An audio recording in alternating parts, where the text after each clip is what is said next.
Assalamualaikum warahmatullahi wabarakatuh. Salam sejahtera buat sahabat Kang Asep Hidayat semua dimanapun berada. Apa kabarnya sahabat semuanya? Ya, semoga saja sahabat semua selalu dalam keadaan sehat walafiat, dimudahkan rezekinya, dijauhkan dari segala masalah, serta dimudahkan segala urusan-urusannya oleh Allah Subhanahu wa Ta'ala. Amin ya Rabbal Alamin. Oh ya, Kang Asep menghaturkan banyak terima kasih kepada sahabat semuanya yang sudah selalu setia mendengarkan cerita-cerita misteri kisah nyatanya Kang Asep. Dan juga mohon maaf jika masih banyak kekurangannya. Langsung saja kita ke bagian ceritanya, namun seperti biasa, yuk kita membaca. Bismillahirrohmanirrohim. Inilah selengkapnya. Dengan segala keyakinan dan keteguhan hati, ia pergi dan menikah dengan gadis pujaan yang ia cintai, yaitu Ina, gadis yatim piatu yang bekerja sebagai pelayan warung kopi pinggir jalan. Sementara Sarimin, anak seorang juragan kaya di kampungnya. Setelah menikah, Sarimin memboyong istrinya pergi merantau ke sebuah daerah yang jauh dari kampungnya. Dengan penuh keyakinan, mereka berdua membina rumah tangga, walau harus berjuang dengan susah payah untuk hidup. Sarimin dan Ina saling menguatkan serta berusaha menciptakan rasa bahagia dalam rumah tangganya. Kebahagiaan Sarimin bersama Ina semakin nyata dengan kehamilan Ina. Sungguh kebahagiaan yang tiada terkira saat mengetahui kehamilan istrinya itu. Karena salah satu tujuan dalam membina rumah tangga ialah memiliki buah hati. Namun menginjak kehamilan Ina yang ke-7 bulan, ada hal aneh yang kerap terjadi kepada Ina. Ina selalu mendapat gangguan-gangguan yang menakutkan. Ina sering melihat penampakan menyeramkan ketika sedang di kamar mandi atau di saat ia tengah sendiri di rumah. Hingga suatu malam sebelum tidur sempat Ina menceritakan apa yang terjadi kepada Sarimin. "Kang, aku takut loh kalau sendiri di rumah, apalagi kalau ke kamar mandi walau siang hari. Aku selalu didatangi makhluk tinggi besar hitam. Makhluk itu sangat menyeramkan, Kang." Demikian Ina menyampaikan kepada Sarimin. "Ah, masa iya, Dek? Selama ini kan gak pernah ada apa-apa," jawab Sarimin. Seakan ia tak percaya. Bahkan Sarimin sempat berpikir jika itu hanya perasaan Ina saja karena ingin dimanja. Maklumlah sedang hamil. "Bener, Kang, aku gak bohong. Bahkan pernah waktu malam Kakang pergi kenduri di rumah tetangga. Ketika tertidur, aku merasakan seperti ada yang meraba-raba perutku. Pas aku bangun, aku terkejut, Kang, karena sosok hitam itu yang sedang meraba-raba perutku." Demikian Ina menjelaskan kepada Sarimin. Mendengar cerita Ina, Kang Sarimin hanya diam. Lalu ia berkata, "Udah, jangan dipikirin. Mudah-mudahan gak kenapa-kenapa ya, Dek. Besoklah sepulang kerja aku tanya sama Mbah Harjo apa sebenarnya gangguan makhluk itu. Sekarang kita tidur saja yuk. Besok pagi aku harus kerja, ucap Sarimin seraya memeluk Ina serta mencium lembut kening istri yang ia cintai itu. Keesokan paginya, seperti biasa, Sarimin berangkat kerja ke kebun. Memang pekerjaan Sarimin setiap harinya hanya bekerja di kebun. Namun, ia hanya sebagai pekerja saja, karena kebun itu bukanlah miliknya, melainkan itu milik warga yang mempekerjakan Sarimin di kebunnya. Di kebun ia terus bekerja, namun entah mengapa hari itu Sarimin terlihat kurang bersemangat. Pikirannya tidak karuan. Ingin rasanya segera pulang, namun pekerjaan belum selesai. Dan ia berencana akan menyelesaikan pekerjaannya dahulu, baru ia pulang. Tiba-tiba saja, Kang Sarimin!"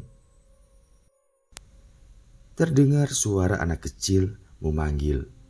Sarimin menghentikan kegiatannya dan mengarahkan pandangan ke sumber suara. Sarimin melihat seorang anak kecil tengah berlari menghampirinya. Itulah Yanto. "Ono apa tole? Kok teriak-teriak?" "Kang, Mbak Ina sakit dan jatuh di kamar mandi. Cepat pulang, Kang," ujar Yanto memberitahukan kepada Kang Sarimin jika Mbak Ina jatuh di kamar mandi. Mendengar berita itu, Sarimin sangat terkejut. Tanpa memberesi peralatan kerja, ia langsung pulang. Namun sialnya, di perjalanan sepeda miliknya rusak. Dan mau tidak mau, akhirnya Sarimin harus berjalan kaki melanjutkan perjalanan pulang. Setibanya di rumah, Sarimin tidak menemukan istrinya dan beberapa warga yang ada di rumahnya memberitahukan jika istrinya sudah dibawa ke puskesmas. Setibanya di puskesmas, kondisi Ina dalam keadaan kritis dan tak lama kemudian Ina meninggal dunia. Namun ada sesuatu yang membuat Sarimin terkejut, yaitu kata-kata terakhir istrinya sebelum meninggal dunia. "Kang, siapa yang mengambil anak kita?" Demikian Sarimin menceritakan semua kisah hidupnya bersama Ina kepada Mbah Harjo dengan panjang lebar, serta tak henti bening air matanya terus mengalir. Mendengar kisah perjalanan hidup Sarimin dan Ina hingga di desa itu, Mbah Harjo bersama Lek Toha juga Tugiran termenung, ikut merasakan sakit dan pedihnya. Lalu Mbah Harjo berkata, "Yang sabar dan kuat ya Mas. Mungkin semua ini sudah suratan takdir," ucap Mbah Harjo menguatkan. Sementara Lek Toha dan Tugiran hanya diam termenung. "Jadi Mbah, menurut Mbah, ada kaitannya apa tidak penampakan yang dialami istriku dengan kematiannya, Mbah?" Dengan suara bergetar dan air mata deras mengalir, Sarimin bertanya kepada Mbah Harjo. Mendapat pertanyaan dari Sarimin, Mbah Harjo tidak langsung menjawab. Sesaat ia menatap wajah Sarimin dengan lembut. Lalu ia berkata,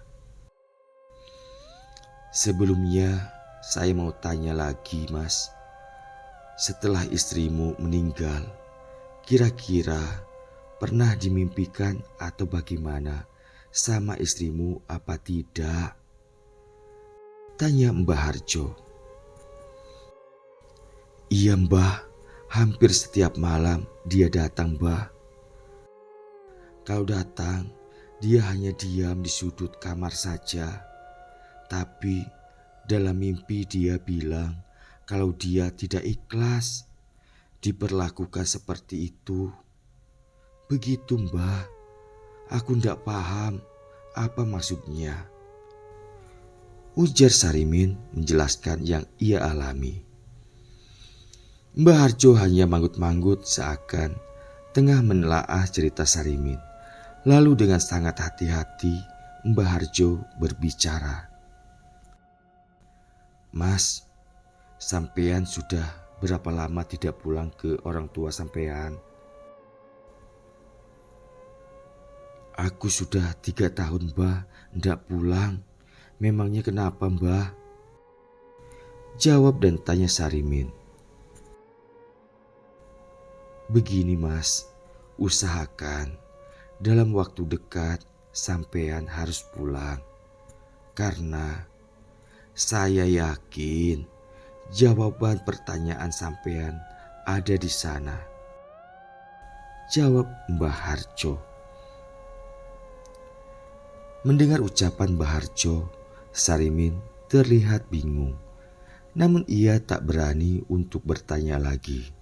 Sarimin memikirkan apa kaitannya kematian istrinya dengan orang tuanya yang di kampung.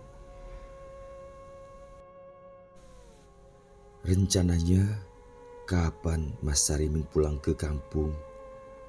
Kalau bisa secepatnya, jangan sampai terlambat karena apa yang telah terjadi kepada istrimu. Jawabannya ada di sana. Sambung Mbah Harjo mengingatkan agar sesegera mungkin pulang kampung. Iya Mas, sebaiknya sampean cepat berangkat. Kalau masalah ongkos, insya Allah saya bantu Mas. Sambung Lek Toha memberi semangat bahkan bersedia membantu. Mendengar saran dan bantuan dari tetangganya, Sarimin merasa sangat terharu, bahkan sangat berterima kasih. Hingga kembali Sarimin menangis. Masya Allah, terima kasih ya Mbah, Lek, juga yang lainnya yang begitu peduli sama aku. Semoga Allah membalas atas kebaikan semua dengan beribu kebaikan. Ucap Sarimin sembari mengusap air matanya. Amin ya Rabbal Alamin. Ya sudah, sekarang istirahat saja ya. Kami mau pamit pulang dulu.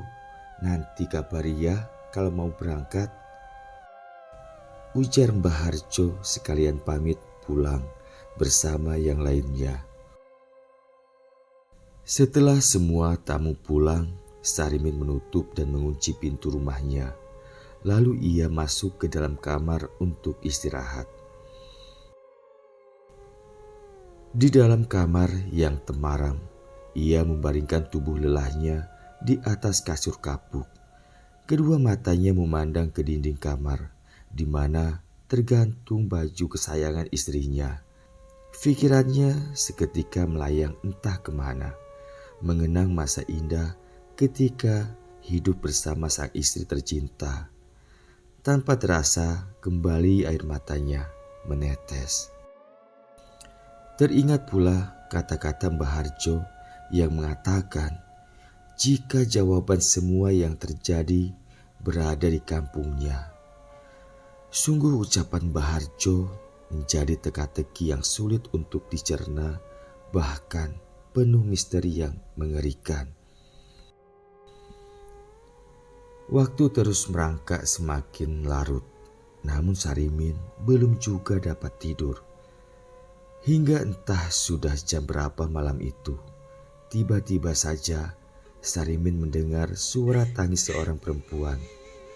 Suara itu terdengar sangat dekat di telinganya. Mendengar suara tangis itu membuat jantung Sarimin berdebar.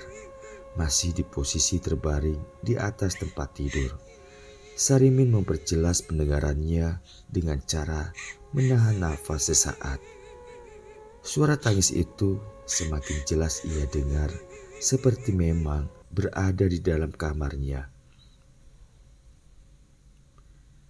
Perlahan Sarimin bangun dari baringnya, namun tiba-tiba saja suara tangis itu berhenti, namun berganti dengan suara perempuan berbicara, seakan ditujukan kepadanya. "Kang, aku tidak ikhlas." Demikian suara itu berkata singkat. Mendengar ucapan seorang perempuan yang tidak terlihat, namun Sarimin sangat mengenali dengan baik suara itu. Itulah suara perempuan yang beberapa tahun hidup bersamanya. Tiada lain, itulah suara Mbak Ina.